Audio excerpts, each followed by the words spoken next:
देखिए, पहले के समय में जब विवाह होते थे तो लड़का और लड़की दोनों की अच्छे से छानबीन की जाती थी और वहाँ पर फिर रिश्ता तय होता था। अगर आपस में मतभेद भी होता था तो परिवारों के द्वारा सुलह उन दोनों के मध्य में करवा ली जाती थी।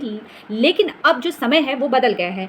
अब लड़का और लड़की एक दूसरे को इंटरनेट के माध्यम से देखते हैं या एक दूसरे से बातचीत करते हैं और तुरंत विवाह करने का डिसीजन ले लेते हैं। अब ऐसी अवस्था में कुछ विवाह जो होते हैं वो सक्सेस हो जाते हैं और कुछ विवाह जो होते हैं वो इस तरह के हो जाते हैं जहाँ पर लड़के को ये लगता है कि ये विवाह करके उसके द्वारा बहुत बड़ा उसने गलती कर ली है, क्योंकि लड़की के घर वाले लालची हैं या लड़की ने इस उद्देश्य से उसके साथ विवाह किया है कि लड़के के पास पैसा है। देखिए, जल्दबाजी में किया गया हर एक फैसला गलत होता है। अब विवाह हो गया है, किसी गलत महिला से हो गया है, अब आपको बचाव कैसे करना है? विवाह के तुरंत बाद आपको लगता है, एहसास होता है कि विवाह गलत हो गया है, तो ऐसी अवस्था में आपको तुरंत किसी वकील साहब से बात करनी है। वकील साहब से बात करने के बाद आपको तुरंत जो लड़कों वालों की तरफ से कोई गोल्ड या कुछ लड़की को दिया गया है, तो वहाँ पर आपको वो जितना भी आपने उनको पैसा दिया है संभालने के लिए बहू को, जैसे नए नए समय में, या कुछ आपने उनको गोल्ड दिया है, सास ने अपनी ज्वेलरी भी लड़की को दे दी है, तो ऐसी अवस्था में सबसे पहले आपको उनसे वो सामान अपने पास रखना है किसी भी तरीके से। जब आपको ऐसा एहसास हो रहा है कि अब आपको इस रिश्ते में नहीं बनना है, अब मुझे इनसे आज़ादी चाहिए, उस अवस्था में मैं ये बात कर रही हूँ। हर एक विवाह गलत नहीं होता है, लेकिन कभी कभी जल्दबाजी में लिया गया डिसीजन गलत हो जाता है। तो कुछ ऐसे केस भी होते हैं जहाँ पर लड़की को लगता है कि नहीं, या लड़के को लगता है कि मुझे मेरे द्वारा ये गलती की गई है। देखिए, घर की इकलौती बहू है, सास के द्वारा भी भरपूर प्यार दिया गया। सास ने तुरंत पहले ही दिन जो उसके पास जो भी सामान है या घर के जो पेपर है, डॉक्यूमेंट है, या सास के भी कोई ऐसे जेवर है जो महिला को दिए गए हैं कि आज रिसेप्शन के दिन आप पहन लीजिए, इस तरह से भी सासें दे देती हैं ज्वेलरी।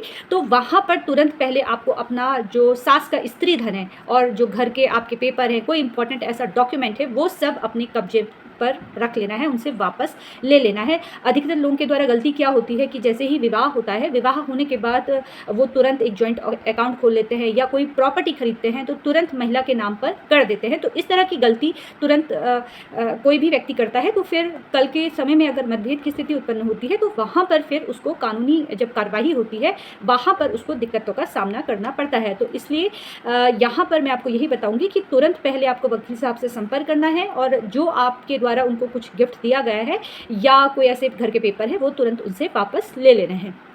इसके बाद है कि आपको करना क्या है।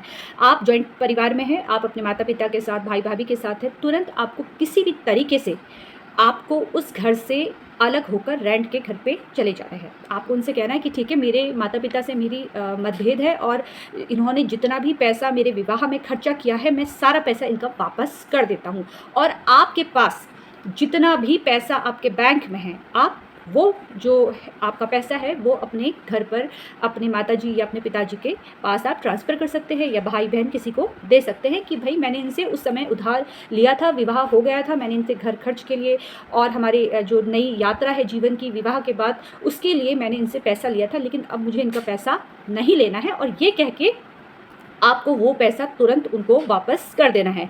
देखिए, तुरंत आपको अपने माता पिता से अलग हो जाना है और रेंट के घर पर चले जाना है। इसका जो रेंट के घर पे आप चले जाएंगे, कल को अगर किसी भी तरीके से महिला घर पर रहने का अधिकार आपसे मांगती है तो वो अधिकार वहाँ पर मांगेगी जहाँ पर पति के साथ वो रह रही है। तो वहाँ पर आपके माता पिता के ऊपर आरोप लगाने से वो बचाव हो सकता है, झूठे केस पे वो नहीं फंसाएगी। ऐसे बहुत सारे एविडेंस आपके पास तैयार हो जाएंगे। माता पिता जो है वो उनको बेवजह कानूनी कार्रवाई में वो शामिल नहीं हो पाएंगे। एक ये बचाव है, लेकिन आरोपी जब महिला के द्वारा आरोप लगाना होता है तो वहाँ पर वो महिलाएं लगाई देती है, लेकिन फिर भी आपके पास एक एविडेंस रहेगा कि भाई मैंने तो इनका घर इस समय छोड़ दिया था।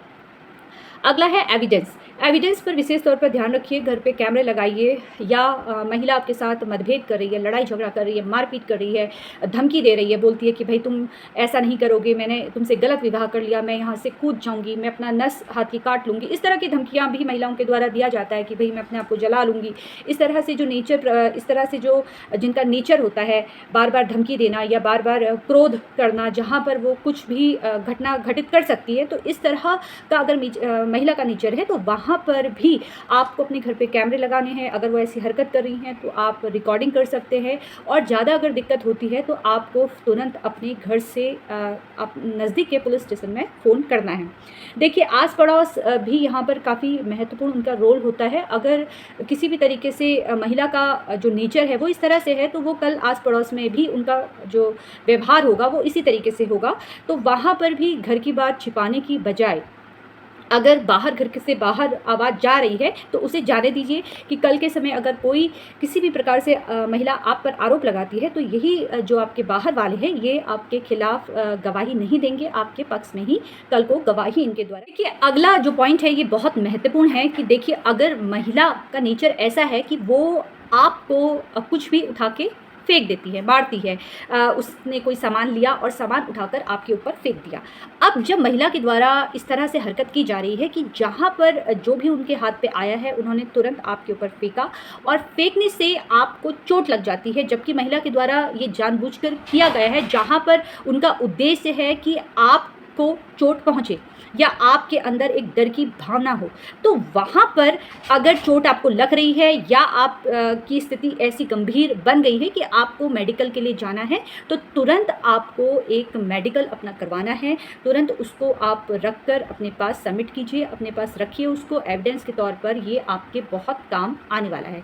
अगर इस अवस्था में आपकी पत्नी कंटिन्यू ऐसे ही वो रहती हैं, उनके आप अगर अपने माता पिता से अलग हो गए हैं लेकिन उनके व्यवहार में किसी भी प्रकार से कोई परिवर्तन नहीं हो रहा है, आपको लगता है कि नहीं, अब ये महिला जो है ये गलत महिला है जिससे मेरा विवाह हुआ है और ये भविष्य में कभी नहीं सुधरेगी, तो ऐसी अवस्था में एक लास्ट रास्ता आपके पास ये है कि आप उनसे तलाक की मांग कर सकते हैं। देखिए, जहाँ पर फिर आपको लगता है कि अब ये विवाह को आप नहीं संभाल सकते हैं या ये अब अंतिम रास्ता है जहाँ पर हम दोनों को अलग हो जाना चाहिए, तो फिर तलाक का विकल्प ही बिल्कुल सही रहेगा, क्योंकि एक दूसरे के साथ रहकर हो सकता है 2 साल 3 साल आप दोनों काट ले, लेकिन पूरा जीवन किसी गलत व्यक्ति के साथ जीना वो कहीं की समझदारी नहीं है। ऐसे में आपको आपसी सहमति से अलग हो जाना है। फिलहाल कानूनी जानकारी प्राप्त करने के लिए आप लोग इससे मुझसे जुड़ते रहिए। आपके प्रश्न हैं, आप मुझे कमेंट कर सकते हैं। बहुत सारे मेरे पास प्रश्न आते हैं, और अगर जब भी मुझे समय होगा उस पर वीडियो बनाकर मैं अपलोड कर दूँगी, या आपके सवाल का जो जवाब होगा मैं मैसेंजर के माध्यम से आपको